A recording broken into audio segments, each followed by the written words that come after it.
Eto, mainit na balita mga idol. Naniniwala ka ba na basketball isn't just a sport dito sa Pilipinas? Para sa iba, it's almost a religion.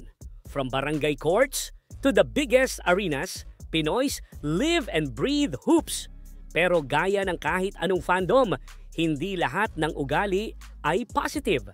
Sa sobrang passionate ng mga Pinoy sa basketball, lumalabas ang ilang toxic traits na nakakaapekto sa mga young players, minsan sa mga coaches at madalas sa mismong basketball culture ng Pilipinas. Tara, let's break down 5 of the most common toxic behaviors na makikita mo sa hardcourt at madalas sa social media comment section. Pero bago yan, like and subscribe lang mga idol para sa latest basketball news and highlights. Number 1, hype or hate mentality. Sa Pilipinas, walang gray area sa pananaw. Sa player, it's either sobrang idol ka o sobrang lait. Kapag sobrang ganda ng performance mo, grabe ang hype. Sasabihin, future NBA player yan. Pero kapag pumalpak ka sa isang game lang, biglang tanggalin na yan, walang silbi, kangkong, bano. At minsan sasabihan pa ng panlalait base sa physical appearance ng player. Grabe no? Ang problema dito, masyadong mataas ang expectation ng mga Pinoy sa isang player kapag nakita nilang maganda ang nilalaro nito sa umpisa. Nawawala ang sense ng consistency at patience kapag nakitang nagkakalat na yung player sa loob ng court. Hindi naman kasi lahat ng laro magiging perfect yung player. Kahit ang NBA superstars may off nights, paano pa kaya ang player dito sa Pinas? Pero sa ilang Pinoy fans, hindi pwedeng magkamali. Solid, no? Real talk lang. Parang sa Pinoy fans, laging finals ang bawat possession, laging dapat 100% accuracy ka sa Pinas pag player ka. And that is the sad reality sa ibang Pinoy basketball fans. Number 2, mga kupal sa social media syndrome. Kung may court sa barangay, may court din sa Facebook comment section. Grabe no? Yung literal na nakikipag trash talkan sa court, nasa social media din. Dito na lumalabas ang mga instant coaches at instant analyst na hindi naman naglalaro professionally pero daig pa ang ESPN panel at basketball analyst sa dami ng hot takes. Ang problema, puro mura at pangungutya. San ka makakakita ng bansa nakakatapos lang ng isang game? Mumurahin na yung teams at mga players at sasabihin palitan si ganito at palitan si ganyan. Pero of course, hindi lang naman dito sa Pilipinas ang may ganyang mindset. Pero iba kasi ang sa Pinas.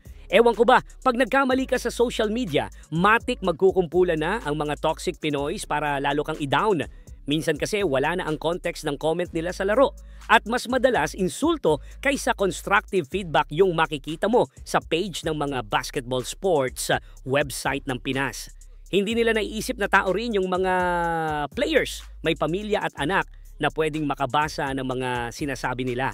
Sa sobrang tindi ng Pinoy online toxicity, minsan mas naaapektuhan ang confidence ng atleta kaysa sa talagang kalaban sa court. 'Di ba? Number 3, ang blame the coach for everything culture.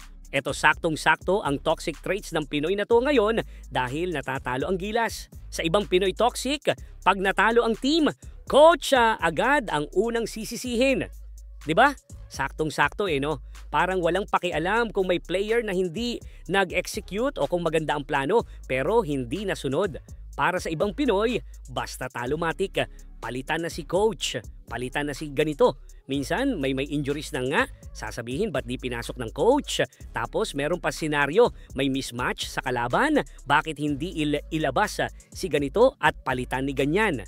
Minsan maganda ang strategy ng team, pero kulang lang sa execution, sisisihin agad ang coach at dahil hindi nga nakikita ng fans ang mga yan, matik expect na ibabaling nila yung mali sa coach. Number 4, selective memory ng panalo at pagkatalo. Ito yung klasikong kapag panalo we, kapag talo they, kapag nanalo ang gilas, we beat them! Lakas natin! Maganda ang sistema. Dapat talaga matagal ng coach si ganyan. O baka isa ka rin sa mga nagsabi niya nung puro panalo si coach team. Pero kapag natalo naman, ang hina ni ganito, pang PBA lang yan. 2 points lang si ganito. Pero pag sa PBA 20 plus points yan, Grabe no? Tapos may magsasabi pa na sayang slot ni ganito. Dapat si ganito na lang ang ipinasok. Kuhang-kuha yung inis no? Pero wala na tayo magagawa dyan. Sabi nga ng iba, Pinoy fans are the most loyal fan sa kanilang national team pero the most toxic fans kapag natatalo. Number 5, unrealistic expectations for instant success. Maraming fans ang gusto ng instant results. Bagong coach, dapat championship agad. Bagong player, dapat superstar ka agad.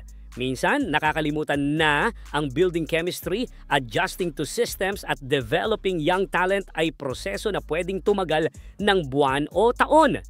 Ang ending, kapag hindi agad maganda ang resulta. Mabilis mag-demand ng pagbabago. Kahit hindi pa nabibigyan ng sapat na oras ang team para mag-evolve.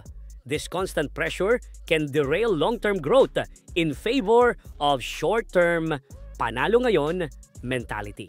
Pabor ka ba dun? Anong mga toxic traits pa ng Pinoy basketball fans ang alam mo? Comment mo nga.